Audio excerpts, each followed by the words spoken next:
সাংস্কৃতিক পর্দায় আপনাদের সকলকে স্বাগত। আপনাদের সাথে রয়েছি আমি উর্মি দেববর্মা। এখনকার মতো বিশেষ বিশেষ সংবাদগুলি হলো,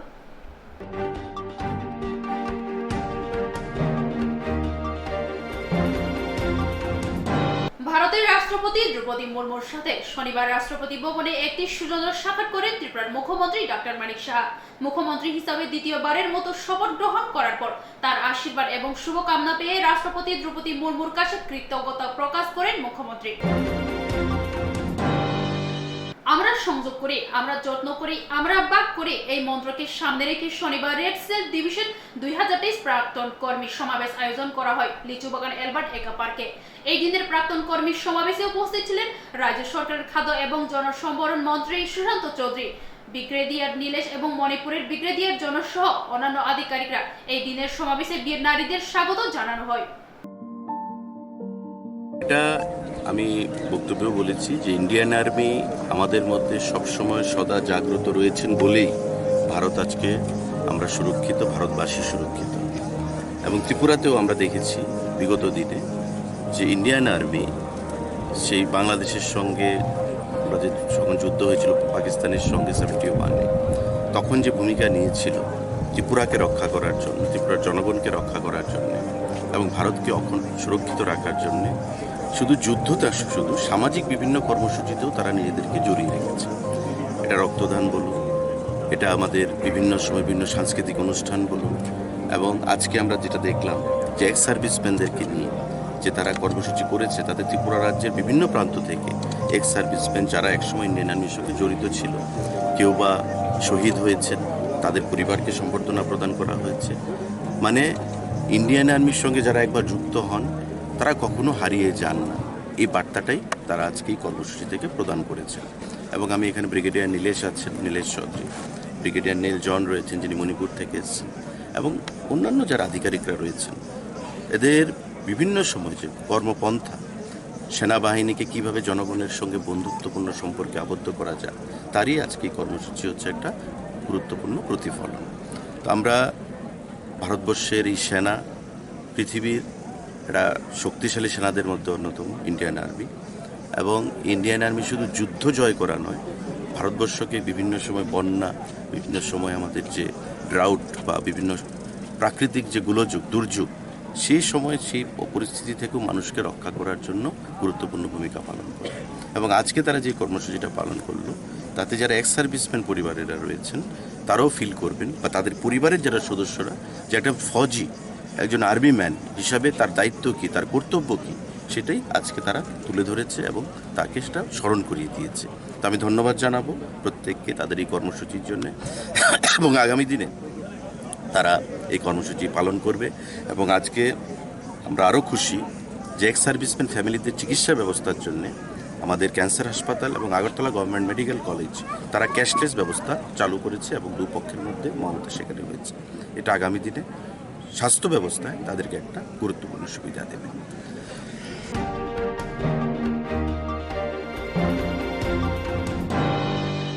মন্ত্রী হবার পর এই প্রথম শনিবার নিজ বিধানসভা কেন্দ্রে আসেন মন্ত্রী টিঙ্কুরাই। 11 মার্চ শনিবার সারা রাজ্যের সাথে 29 জেলা সদর কৈলাসহরেও বিজয় মিছিল অনুষ্ঠিত হয়। মন্ত্রী টিঙ্কুরাইকে কাছে পেলে দলীয় কর্মী সমর্থকরা আবেগ আপ্লুত হয়ে পড়েন। শনিবার বেলা 11টায় মন্ত্রী টিঙ্কুরাই নিজ বিধানসভা কেন্দ্রের ভগবাননগর এলাকায় অবস্থিত লক্ষ্মীনারায়ণ বাড়ি মন্দিরে গিয়ে পুজো দিয়ে মন্দির প্রাঙ্গণ থেকে খোলা গাড়িতে উঠে বাইক র্যালিতে যোগ দেন।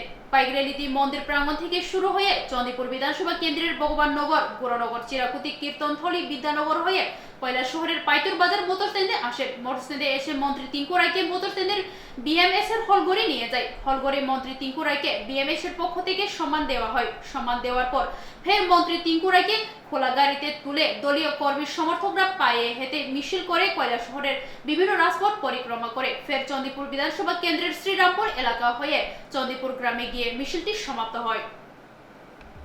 কিছু নয়, নির্বাচন হয়েছে, নির্বাচনের রেজাল্টের পরেও এসেছিলাম, কিন্তু মন্ত্রিত্ব পাওয়ার পরে এই প্রথম আসা। তো সেই লক্ষ্মীনারায়ণ বাড়ি, প্রসিদ্ধ বাড়ি, আপনারা জানেন আমাদের চণ্ডীপুর বিধানসভা এবং কৈলাসহর অঞ্চলের লক্ষ্মীনারায়ণ বাড়ির একটা আলাদা মান্যতা রয়েছে। সেখানে গেলাম, সেখানে দর্শন করলাম, প্রণাম করে সেখান থেকে বেরিয়ে কৈলাসহরের আপামর জনগণ সবাইকে ধন্যবাদ জানিয়ে যে এতদিন পর কৈলাসহর চণ্ডীপুর এলাকার বহুদিনের প্রতীক্ষার অবসান।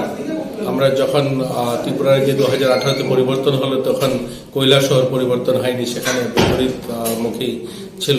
এর আগে যখন সারা দেশে যখন কমিউনিস্ট, আমাদের রাজ্যে যখন কমিউনিস্ট সরকার, তখন আমাদের কৈলাসহরের বিধায়ক কংগ্রেস। তো একটা বিপরীত পরিস্থিতিতে কৈলাসহর সাব ডিভিশনটা চলছিল, তো তার থেকে মানুষ পরিত্রাণ পেয়েছে। সবার ইচ্ছা ছিল যে সরকারের সঙ্গে থাকবে, তো তাই এবার ত্রিপুরাতে ভারতীয় জনতা পার্টি পুনরায় সরকার প্রতিষ্ঠা হয়েছে, আর চণ্ডীপুরে আমরা জিততে পেরেছি। কৈলাসহর চণ্ডীপুরের মানুষ আশীর্বাদ দিয়েছে।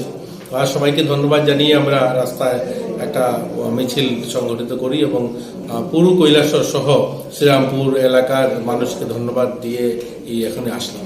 তো অনেক ঘাত প্রতিঘাতের পর চণ্ডীপুর বিধানসভায় প্রার্থী হলেন, ভোটে জিতলেন, তারপর মন্ত্রী হলেন, তারপর আজ বিজয় মিছিল করলেন। মানে অনেক মানুষ আবেগে আপ্লুত, নিজে কি বলবেন? দেখুন, আঘাত প্রতিঘাত নয়, রাজনীতির একটা ধর্ম। যেহেতু বড় একটা দলের সদস্য আমি, ভারতীয় জনতা পার্টি একটা বিশাল বড় পলিটিক্যাল পার্টি, অবভিয়াসলি এখানে সদস্য সংখ্যা বেশি। এখানে যেহেতু বড় পরিবার, তো বড় পরিবারে মতানৈক্য থাকে, মতপার্থক্য থাকে, এখানে আলাদা আলাদা লোকের আলাদা আলাদা মত থাকে। তো সেই কারণে হয়তো একটু প্রথম দিকটাতে সমস্যা হয়েছিল, কিন্তু এখানকার মানুষের ইচ্ছা ছিল যে পরিবর্তন হোক। এখানকার মানুষ চেয়েছে যে হ্যাঁ, ভারতীয় জনতা পার্টির সরকার প্রতিষ্ঠা হোক, এখানে ভারতীয় জনতা পার্টির ক্যান্ডিডেট জয়ী হোক। আর সেই আশীর্বাদেই আমরা জিততে পেরেছি, সেই আশীর্বাদেই আজ আমি মন্ত্রী হয়েছি। ইচ্ছা রয়েছে যে এখানকার মানুষের পাশে গিয়ে দাঁড়ানো। এখানকার প্রত্যন্ত এলাকা দেখবেন অনেকগুলো চা বাগান রয়েছে, 10-12খানা চা বাগান রয়েছে, বড় বড় চা বাগান, অনেক পুরনো চা বাগান। সেখানকে শ্রমিকদের বাড়ি ঘর, জলের ব্যবস্থা, ইলেকট্রিসিটি, শিক্ষা, এগুলোর অনেক কাজ করতে হবে। তো তাদের পাশে গিয়ে দাঁড়িয়ে তাদের সমস্যা নিবারণের চেষ্টা করব।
নেহাল চন্দ্রনগর বাজারে ব্যবসায়ীদের দোকানঘর আগুনে পুড়ে ছাই করে দেয় দুষ্কৃতিকারীরা। গত 8 মার্চ গতকাল সন্ধ্যায় বাম এবং কংগ্রেসের সংসদীয় টিম রাজ্যের বিভিন্ন জায়গায় রাজনৈতিক সন্ত্রাস ক্ষতিগ্রস্তদের ঘুরে দেখে গতকাল সন্ধ্যায় নেহাল চন্দ্রনগর বাজারের সুতেজার বাম কংগ্রেস দলের সংসদীয় টিম সেখানে তাদের উপর একদল দুষ্কৃতিকারী হামলে পড়ে পুলিশের সামনে।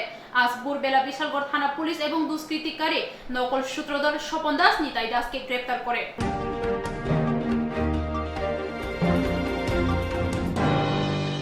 নির্বাচন শেষ বুথের ফলাফল প্রকাশ হওয়ার পর থেকে রাজ্যের বিভিন্ন জেলা এবং মহকুমা এলাকায় নির্বাচনোত্তর সন্ত্রাস অব্যাহত রয়েছে। তাই গতকাল বাম কংগ্রেসের যৌথ সংসদীয় টিম রাজ্যে এসে বিভিন্ন জেলা এবং মহকুমায় গড়বাড়ি পরিদর্শন করে। পরিদর্শনকালে নেহাল চন্দ্রনগরে গিয়ে বাম কংগ্রেসের সংসদীয় টিম আক্রান্তের শিকার হন। সেই ঘটনার পরিপ্রেক্ষিতে শনিবার রাজ্যপালের কাছে দ্বারস্থ হন বাম কংগ্রেসের সংসদীয় টিম। এদের সংসদীয় টিমের নেতৃত্বরা রাজ্যপালের নিকট রাজনৈতিক সন্ত্রাস বন্ধ করার জন্য রাজ্যপালের কাছে আবেদন রাখেন। সংবাদ মাধ্যমের মুখোমুখি হয়ে সংসদীয় টিমের নেতৃত্বরা বলেন, নির্বাচন শেষ হওয়ার পর থেকে রাজনৈতিক সন্ত্রাস বিভিন্ন জেলা এবং মহকুমাগুলির মধ্যে লেগেই রয়েছে। বাড়ি করে আগুন সহ গবাদি পশু এবং জ্বালিয়ে দেওয়া হচ্ছে বলে অভিযোগ করেন।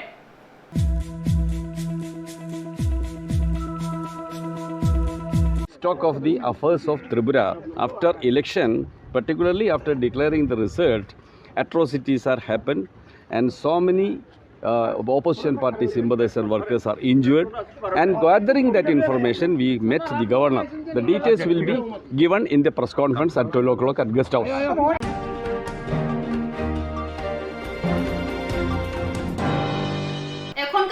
সংবাদ এখানে শেষ হলো। পরবর্তী সংবাদের জন্য চোখ রাখুন ট্রান্সফার পর্দায়।